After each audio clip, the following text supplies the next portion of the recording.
這個地點，我卻慢慢地走遠。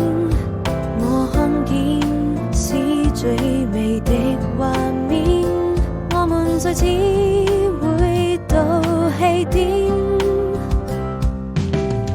誰陪在身邊？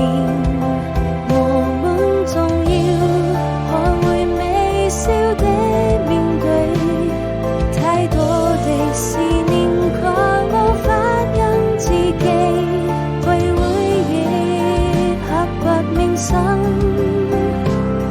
往事像流星劃過我眼前，我是否還能在夢裡遇見你美麗的臉？也許你已經移開了視線，更夜的我又上了好幾遍，才發現宿舍